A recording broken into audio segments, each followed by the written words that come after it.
Friends, welcome back as we roll into this build. If this is bringing you value, feel free to like and subscribe. I really just want to share the process with you so you can do it yourself. Today, my crew showed up. We've got Rees and Pete. We've been working together for years. These guys are good friends of mine. This is a relationship business. What do we got going on, Rees? Well, we're putting down the sill sealer, and then we're gonna put the sill down, and then we're gonna start rolling the joists today. Nice, so yeah, we're super excited. The lumber package got dropped off on Friday. We're gonna put all the 2x8 PT down. It has to be bolted down no more than 6 feet on center with these 3/16 plate washers. We're gonna hang our 5500 series BCIs, which are almost 12 inches deep. We're gonna hang those on hangers from the rims, and then we'll wait a couple days for the plumber to come in and do underfloor plumbing, and then they'll be back to sheet the floor and start framing vertically. Here's the joist hanger that we're gonna use. So there's 2 ways to set your joists. You can either put them on top of your top plate, or you can hang them from your top plate. And that's what we're gonna do here. We're gonna actually set this on the pressure treated top plate and then hang our floor joists off of this. It's easy to forget is we have to have an 18 by 24 inch crawl space access within our underfloor. So we've got pony walls going across that. So you'll notice there's an opening in that farthest pony wall footing, and that's so we can meet the minimum dimensions for crawl space underneath this unit. The pony wall detail here, anything under 24 inches has to be sheared. So we have these shear panels, 7/16 OSB, every other 4-foot bay. And the reason we don't sheet it solid is because we need airflow between the panel sets. So we're shearing it, leaving a 4-foot gap, shearing it again. The double top plate obviously is gonna be holding the center of our joists. We're using a 5500 series 11 7/8 deep floor joist, engineered floor joist. Make sure that you follow the span chart on your manufacturer's floor joist so you don't get a spongy floor. So the minimum code deflection on a floor is pretty soft. We always like to up it about 2 sizes so we get a nice solid floor. It's only a little bit more money to have a solid floor. The last thing you want to do is build your unit and use overspan material in thin subdeck and walk in and have it feel cheap. So don't make that mistake. Don't ask me how I know that. It's almost lunchtime and this floor is already rolled. Rees is the man. Tell us what's going on. Well, we're just nailing it down to the pony with shear walls underneath. Make sure to keep them straight, pulled layout, and ready for plumbers after this. Nice. And how many nails are you putting in each one of these joists? Each one of the walls, I usually do 2 on one side and 1 on the other. 2 and 2, that works good, but 1 and 1, a little under. Okay, and then what's our layout here? How's our plywood? It's 24 centers, that way the insulation's gonna fit nicely under there, and we're using 1 1/8 plywood over the top, so it's plenty strong enough. Part of being really efficient with your build and saving money and building a cost-effective ADU is having systems. Part of the systems process of building an ADU is going through each step and completing it before you shift gears and go to the next. So for example here, we're getting ready to nail in all these joist hangers. So before I just cut the felt for one and nailed it in, I took the time to cut all the felt for every single joist hanger, and then I laid out every joist hanger right where it goes. So when we get into work mode, we can just go right down the line. So to talk about the efficiencies of just this simple step, we take our felt, we fold it one way so the curl goes in towards the stem wall. We set it down, we already have our marks on the ground, we have our nail gun ready, and we can just shoot these in. As I go down the line, the system is just gonna repeat itself. I pick up the felt, I already know the line that I have to fold it on. And we use this felt paper so over time the corrosive material in the pressure treated wood, the copper arsenic, doesn't degrade this hot dipped galvanized hanger material. Again, systematically, I do the same thing every time. I've got to put some more nails in each of these hangers, but the point being, come up with your own system that's repeatable and then try to just duplicate it as you go down the line so you're not wasting time. Another thing that keeps us efficient is having the right tools. This is a Tico nail gun, and these little Tico nails are really hard to nail in by hand, but if you have the right instruction, the right mindset, and the right tools, any job can be easy. We're just about wrapped up with the floor framing. We have the front ADU done, the floor framing is all rolled out. Here we just have to build this little pony wall and then put a couple of shear panels on it, and then we can lay out these BCI floor joists for this unit. After that, the plumber's gonna be here. He's supposed to show up tomorrow and do the underfloor plumbing. They're gonna run the drain lines, connect them to the sewer line that we already have just poked into the building. They'll also run the hot and cold lines, and then we'll call for inspection. And the county is going to show up and they're going to look at all the underfloor framing members and the underfloor plumbing pipes and hot and cold lines, and then we'll be able to cover this up. So there's about a half a day or a day lag in waiting for inspection. Sometimes you want to keep going, but you can't. You have to wait to follow the bureaucratic process. For good reason. It's good that we have codes and ordinances. That way people are safe. Life safety for owners and tenants are really paramount at the end of the day. So we'll gladly wait for inspection. In some climates, you would choose to insulate your floor before you sheet over it. Here, it's spring in Oregon, and we're not going to chance it. We're going to sheet the floor, and then when we get this building dried in, we get a roof on it and get the actual either roof paper or finished roof on it. Then we'll call the insulators to come in and do underfloor insulation. It's a little more expensive to do it that way, but we don't risk getting moisture on our sub deck that seeps through onto the insulation and then causes mold down the road. Sometimes it's better to spend a little bit more money up front to avoid problems like that in the long run. Here is our plumbing. This is our waistline 3-inch ABS, and it goes out from under the building via this sleeve here that we put in the concrete, and then next to it is a sleeve for the water line. And on the outside of the building here, we have our clean out, and this is where we can put a snake if we ever have problems. It's required to be within 5 feet of the building on the outside. Everything on the job site today is super noisy. We've got Reese, thinks he's Machine Gun Kelly out there, rapid fire on the nail gun. These are our engineered floor joists. They're called BCIs. It stands for Boise Cascade I-beam. It's a proprietary product. You may have something in your market that's similar from a different manufacturer. Morning of the 16th day, and we're doing rough plumbing. So Andy just showed up, good friend of ours. Again, you'll hear me talk about this a lot. It's a relationship business. Being able to call your plumber and be like, hey dude, I'm ready, I'll see you tomorrow morning, is a huge advantage for staying on schedule. So we're super lucky to have Andy. He's like a 25-year plumber. He's gonna make quick work of the underfloor plumbing. I'll get a couple of videos of what he's doing, the tools he's using. We'll talk about the costs of the underfloor rough plumbing for these two projects. And we're super excited to be moving forward. Thanks for joining us. There's so many awesome creators on YouTube that are sharing how to build things. I'm honored to have you guys here. Andy's kicking butt over here on the drain line. We always start with drain or waste line, whatever you want to call it first, because it sets precedent, because it needs to flow downhill. Hot and cold lines we can put in wherever. We've got the 3-inch main stack. There's 2-inch that swings over to the first bathroom. This 3-inch upright here is a toilet. Andy's working on a Y connecting 3 to 2 for the washer and dryer closet. What do you got going on, Andy? Plumbing the tub. Plumbing the tub. Staying out of the way of the crawl. Staying out of the way of the crawl space while plumbing in the tub. So this is really embarrassing. I probably shouldn't even show you this, but when we were laying out bolts on the concrete pour, we missed one on this corner. So we have to have bolts every 6 feet or within 1 foot of any seam. So after the fact now, we're using the 1/2-inch roto hammer bit here, and we'll use these knock-in red heads with the plate washer to get up to compliance. But the good, the bad, and the ugly of building your own ADU.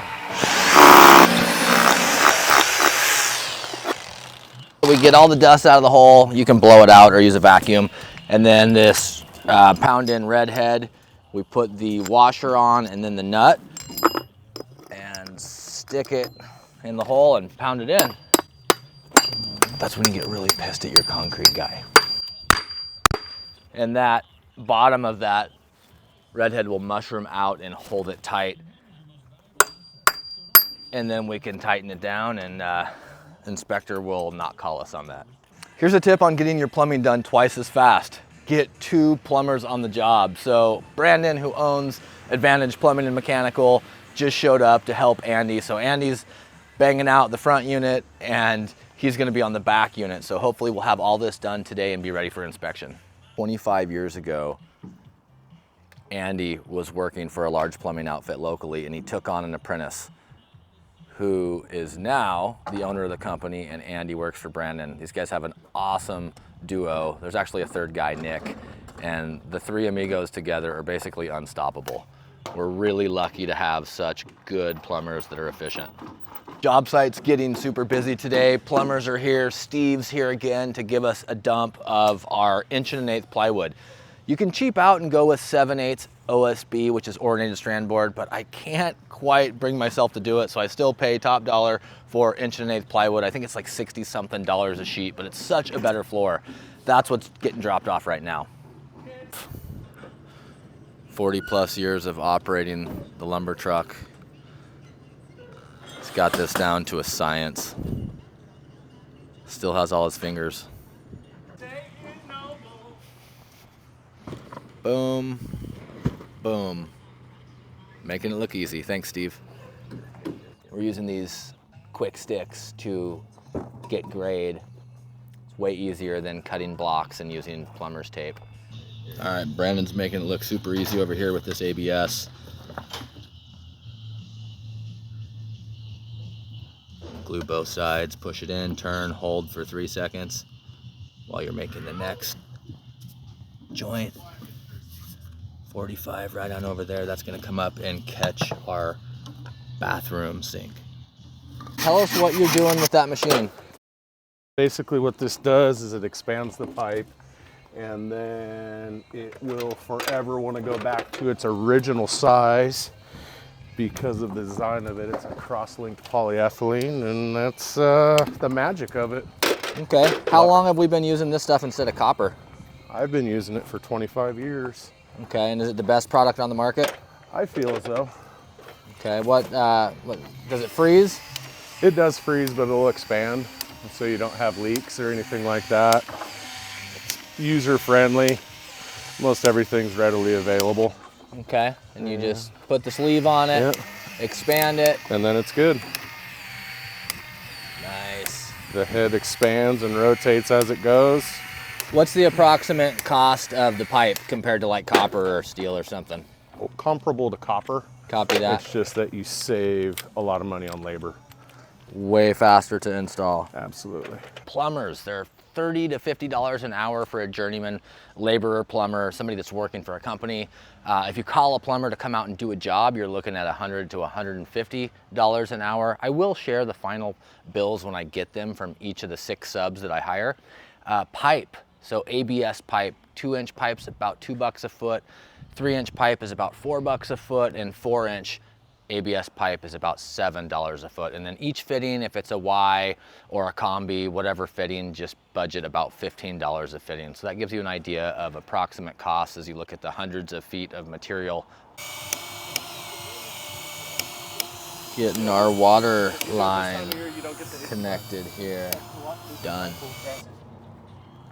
We're putting these on test. We put a test plug down in the sewer line, and then we have to put 5 pounds of pressure on the system, and we do that by putting a vent pipe up, and there's a half a pound, approximately a half a PSI per foot. So if you have a 10-foot stack, you'll put 5 PSI on the system.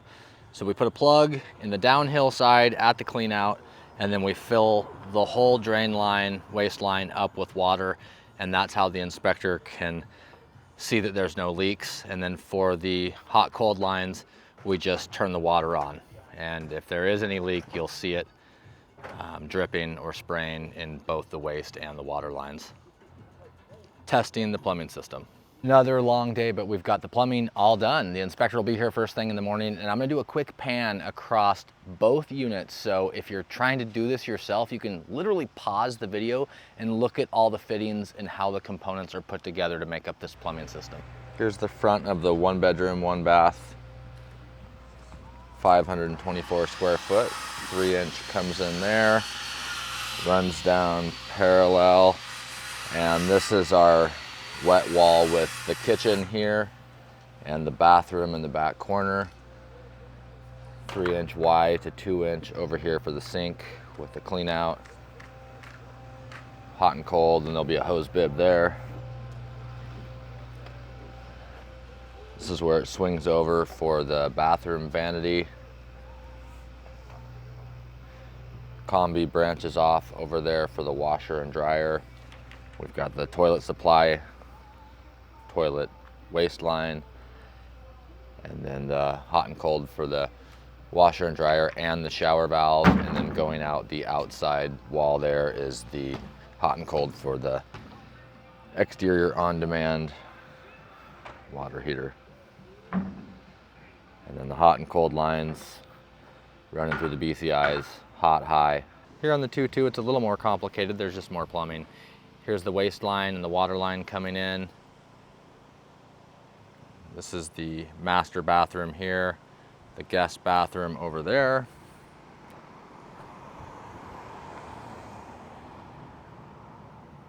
Just going 3 to 2-inch to catch the shower here. There's the toilet. There's the vanity. Here's the washer and dryer closet. And then this is the guest bathroom here. Couple tricky areas. There's the clean out that's required by code. There's the toilet, and then hot and cold lines you can pretty much put wherever. And then we ran a 2-inch drain on a 45 over here for the kitchen sink. That's going to be right here on this wall. The drain comes up a couple feet over because there's going to be king studs for the window. And if that doesn't make sense now, it will when we get into the framing phase. And then right here is the water heater exterior mounted. That's the plumbing for both units. Some pricing up to this point. So we were $50,000 in for the system development fees, the permits, the foundation, and the site work. We're probably about $5,000 of material and labor into the framing package for the underfloor.